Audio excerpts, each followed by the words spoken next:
In Surah Al-Mu'minun, chapter 23, verses 12 to 14, there are approximately 8 beautiful points, eloquent points, describing the development of the human embryo in a very unique and eloquent way.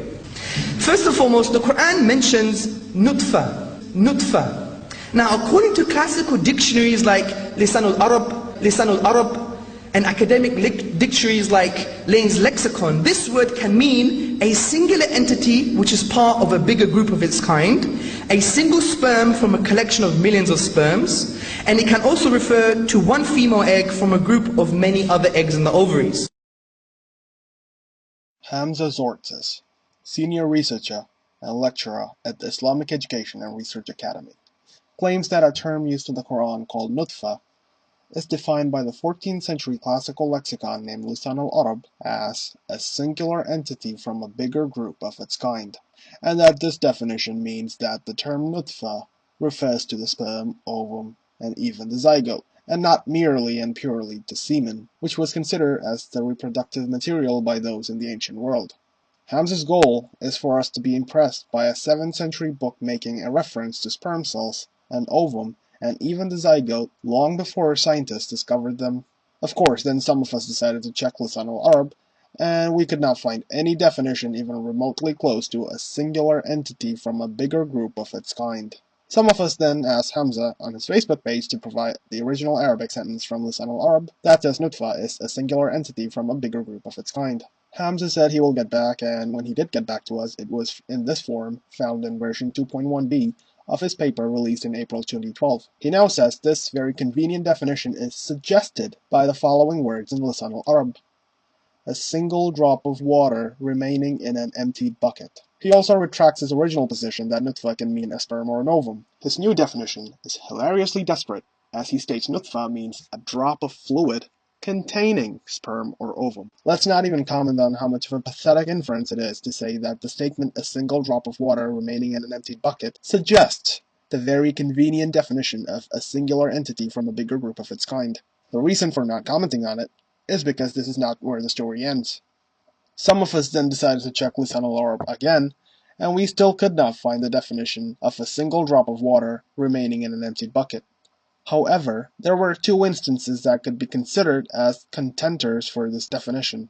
The first instance is only remotely close due to it containing a reference to a drop of water. However, this clearly cannot be helpful to Hamza or any other Muslim because this definition is not even referring to the same word in the Quran. The word in the Quran is nutfa. The word here is nutafa. Secondly, Lisan al-Arab is not even defining nutafa as a drop of water. Instead, nutafa is defined as a pearl of pure color, which the dictionary describes as being similar to a drop of water. It is not saying nutafa is a drop of water. Therefore, this cannot be what Hamza is referring to. The second instance comes very close to Hamza's given definition from Lisan al-Arab. However, it is also vastly different from what Hamza would like it to be. Hamza states that Lisan al-Arab defined nutfa as a single drop of water remaining in an emptied bucket. What Lisan al-Arab actually says in the Arabic is the following: وَالنُّطْفَةُ الْمَاءُ الْقَلِيلُ يَبْقَى فِي الدَّلُو. Translation: the little water remaining in the bucket. The key words are al-ma' al-qalil. Al-ma' is the commonly used word for water. Al-qalil means little or small amount. It does not mean a single drop. The Arabic for a single drop would be al-qatra al-wahida. So let's paint the picture so far. Lisan al-Arab actually defines nutfa as the little water remaining in a bucket. Hamza mistranslates Lisan al-Arab and claimed that it defined nutfa as a single drop of water remaining in a bucket. Hamza then claimed, without any justification, that his mistranslation suggests the very convenient definition of a singular entity from a bigger group of its kind. Hamza then uses this desperately weak inference, based on a mistranslation, to make the claim that nutfa refers to a sperm, ovum, and even the zygote. Or at least that was the case in version 1. Since he got busted on his misrepresentation of Lisan al-Arab, his version 2.1 suggests in a very convoluted manner that nutfa refers to a drop of fluid containing sperm or ovum. Now, if you thought such an amount of academic dishonesty was the end of it all, think again.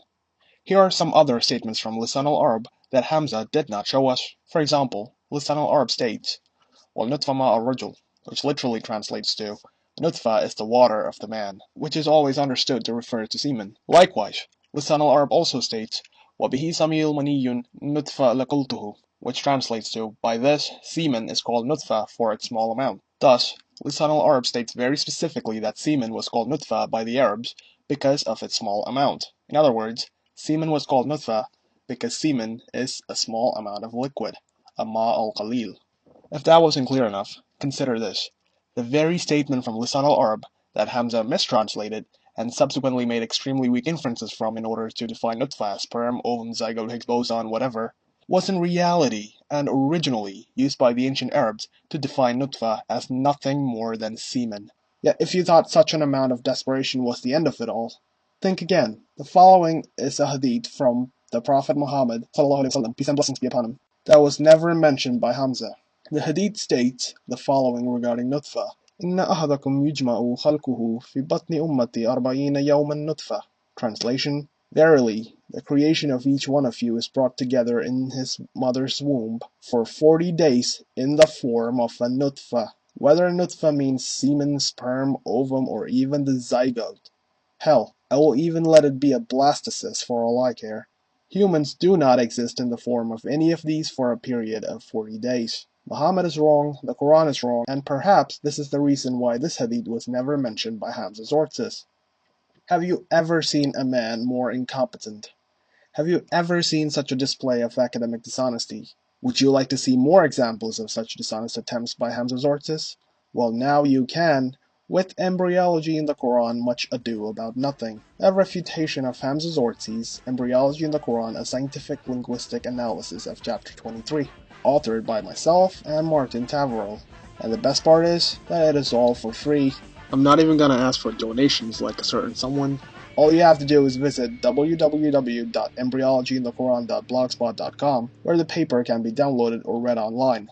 The blog dedicated to debunking the famous Islamic embryology claim also presents the paper in an easily accessible and readable format by dividing the individual sections of the paper into different pages, as well as providing resources for researching the content and raising questions or criticisms. The paper can be discussed in the comment sections of the blog without any restrictions on the character limit. The blog also has information on how to contact the authors of the paper. If you're interested in knowing more about the paper, tune in to the Gin and Tonic Show airing on September 22nd at 8 p.m. GMT. The episode will be subsequently uploaded to the YouTube channel, The Gin and Tonic Show. Please mirror this video if you can and spread the news. Thank you very much.